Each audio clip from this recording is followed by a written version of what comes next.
हल षष्ठी या ललही छठ के दिन 6 व्रत कथाएं सुनी जाती हैं और यह व्रत कथा अपने पुत्र की लंबी आयु तथा स्वस्थ आयु के लिए सुनी जाती है। तो आइए भक्तजनों, आज हम इस वीडियो में 6 व्रत कथाएं सुनेंगे। तो पहली कथा इस प्रकार है। एक ग्वालिन गर्भवती रहती है।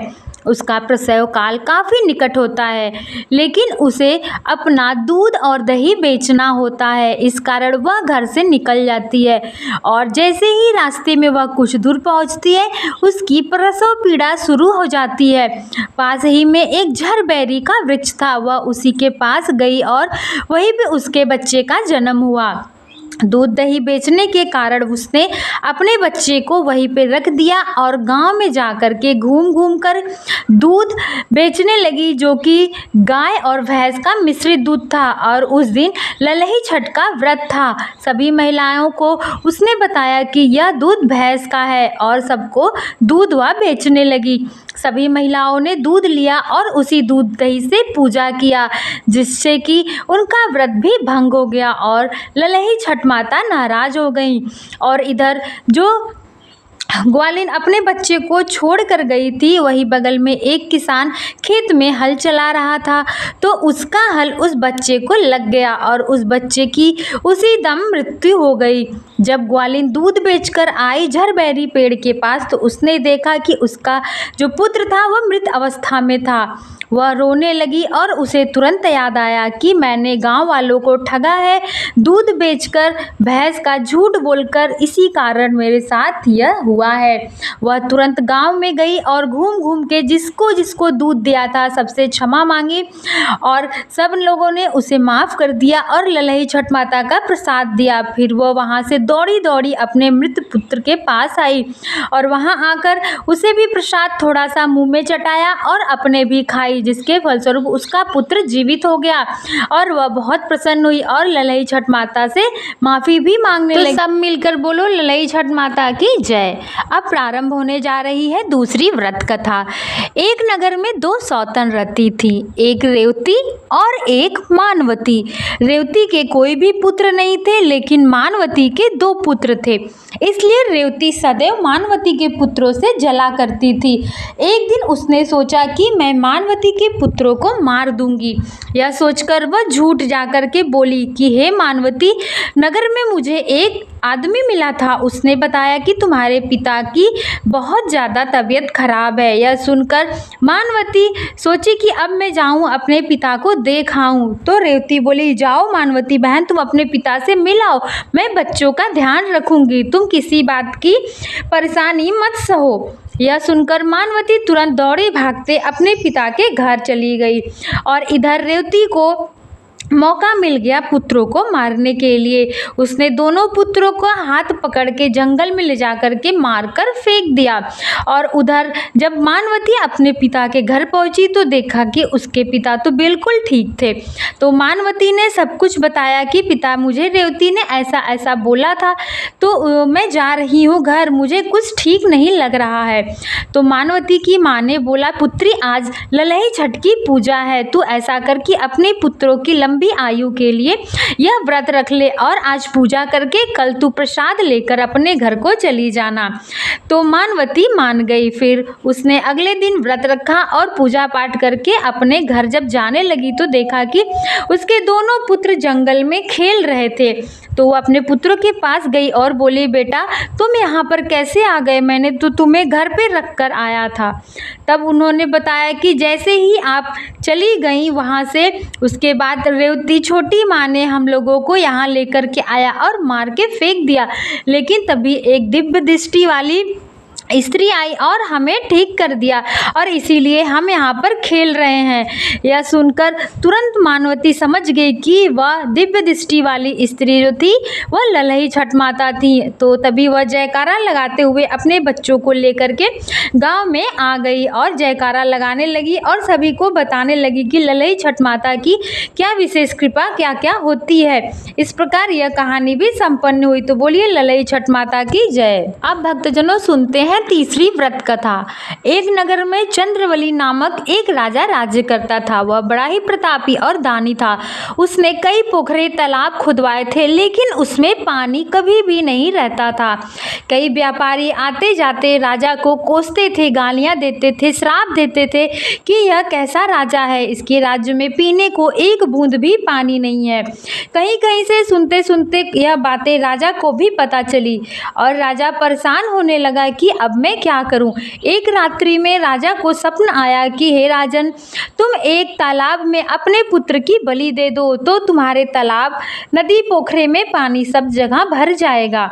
लेकिन राजा जब प्रातःकाल उठा और अपने मंत्रीगण से यह बात निष्कर्ष किया तो राजा ने निश्चय लिया कि मैं अपने पुत्र का बलि नहीं दूंगा, चाहे कुछ भी हो जाए। और कहीं कहीं से सुनते सुनते जब राजा के पुत्र राजकुमार को यह बात पता चली तो उसने स्वयं अपने आप को ले जाकर उस तालाब में बैठ गया और वहाँ पे पानी भर गया और उसमें डूबकर उसकी मृत्यु हो गई। और तभी से हर जगह नदी, तालाब, पोखरों में पानी भर गया और राजा बहुत उदास हो गया कि जब मेरा कोई पुत्र ही नहीं है तो मैं यहाँ पर क्या करूँगा। यह सोचकर वह जंगल को चल दिया। जंगल में जाते जाते उसने देखा कि 5-10 स्त्रियाँ एक जगह बैठकर पूजा कर रही हैं। तब राजा चंद्रवली ने पूछा कि हे स्त्रियों, तुम ये किस देवता देवी की पूजा कर रही हो। तभी सभी स्त्रियों ने बताया कि हम ललही छठ और हल छठ की पूजा कर रहे हैं।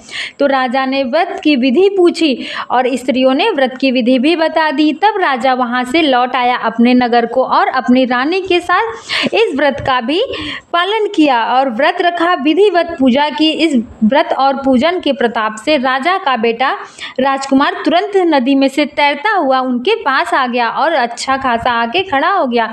यह देखकर राजा रानी काफी ज्यादा प्रसन्न हो गए और राजा ने ललही छठ माता की खूब बखान करी और जय जयकारा लगाया। तो बोलिए भक्तजनों, ललही छठ माता की जय। अब चौथी कथा प्रारंभ करते हैं। एक गांव में एक सास और एक बहू रहते थे।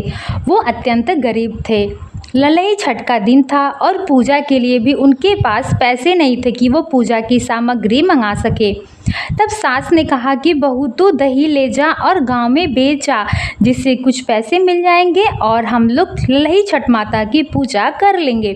तब बहू ने कहा कि सासू माँ, मैं दही बेचने तो चली जाऊं, लेकिन आज के दिन जोते हुए खेत में जाना वर्जित होता है, तो मैं दही बेचने कैसे जाऊं गांव में।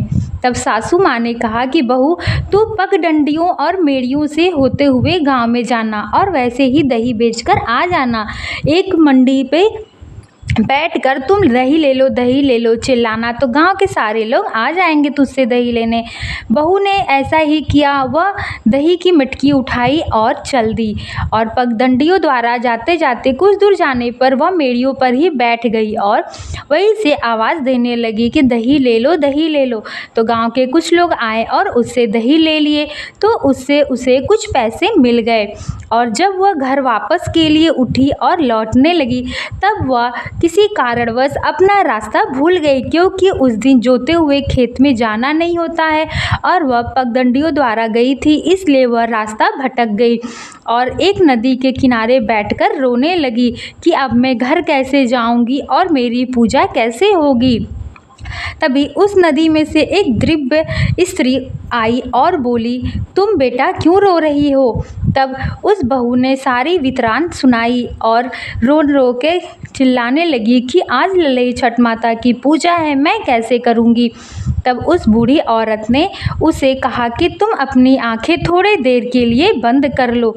तब बहू ने आंखें बंद की और जब खोली तब बूढ़ी औरत बोली कि अब तू अपने घर को जा और यह दही की मटकी को संभाल के ले जाना और मैं तुझे रास्ता बता देती हूँ, तुम ऐसे वैसे ही चली जाना और अब तुम रो मत, जा कर के घर पे अच्छे से पूजा करना ललही छठ माता की। बहू ने कहा, जैसी आपकी आज्ञा दादी माँ। ऐसे बोलकर वह उठी और बूढ़ी माँ के बताए हुए रास्तों से सीधे अपने घर को पहुँच आई। तब सासू माँ ने कहा कि बहू तुम्हें आज आने में बहुत लेट हो गया। तब बहू ने बताया कि माताजी ऐसे ऐसे हुआ, और जब वह मटकी खोली तो सास बहू दोनों चौंक गए, क्योंकि उस मटकी में ढेर सारे सोना चांदी हीरे जवाहरात पैसे रुपए भरे थे। और उनसे उन्होंने अपना घर ठीक करवाया और ललही छठ माता की विधि विधान से पूजा भी की। और वह गरीब जब थी तब वह अपने जेठानी के यहाँ झाड़ू पोछा बर्तन का कार्य करने जाया करती थी। तो वह जब नहीं पहुंची वहाँ जेठानी के घर, तो जेठानी गुस्से में भड़कती हुई अपनी देवरानी के घर आई और बोली, तू आज काम करने क्यों नहीं आई? इतना बोलते ही उसने देखा कि इसका घर तो काफ़ी ज़्यादा सुंदर बन गया है, पैसे रुपए सोने चांदी किसी भी चीज़ की कमी नहीं है देवरानी के घर। तब देवरानी बोली, नहीं भाभी, अब मैं आपके घर काम करने नहीं आऊँगी, क्योंकि मेरे घर देवी माँ की कृपा से सारी सुख सुविधाएँ हो गई हैं। तब जेठानी पूछी कि तुझे यह सब सुख सुविधाएं कैसे मिली, मुझे बताओ, मैं भी ऐसा ही करूंगी। तब देवरानी ने सब कुछ बता दिया। फिर अगले दिन जेठानी ने भी वैसा ही किया। एक मटकी ले जा कर के नदी के किनारे बैठ के रोने लगी, और उसकी रोआई सुन कर के वहाँ पर बूढ़ी औरत उत्पन्न हुई और उसने कहा कि तुम क्यों रो रही हो? तब उन्होंने वैसे ही बताया जैसे देवरानी ने बताया था। तब बूढ़ी औरत ने कहा, ठीक है, तुम यह मटकी लेकर के जाओ जैसे मैं बता रही हूँ। तो बूढ़ी माँ के बताए हुए रास्ते पर जेठानी भी वैसे वैसे करते हुए अपने घर को आ गई। और घर आने के बाद जैसे ही मटकी खोली तो वह डर गई, भयभीत हो गई, क्योंकि उसके मटकी में से ढेर सारे सांप बिच्छू कीड़े मकोड़े निकलने लगे। और वह भागती हुई अपनी देवरानी के पास आई और बोली कि तूने मुझे क्या बता दिया है, मेरे घर में तो ढेर सारे कीड़े मकोड़े हो गए हैं। तब देवरानी ने कहा कि भाभी, आपने लालचवश ऐसा किया है, इसलिए देवी माँ ने आपको यह श्राप दे दिया है। अब आप ललही छठ माता की पूजा करिए, तभी यह सब कुछ ठीक होगा। फिर जेठानी ने भी ललही छठ माता की पूजा की विधि विधान से और प्रसाद ग्रहण किया। तब उसके घर से सभी जीव जंतु बाहर निकल गए और वह अच्छे से रहने लगे। और इसी तरीके से ललही छठ माता का विस्तार और बढ़ता जाता है। तो बोलो ललही छठ माता की जय। अब सुनते हैं 5वां व्रत कथा।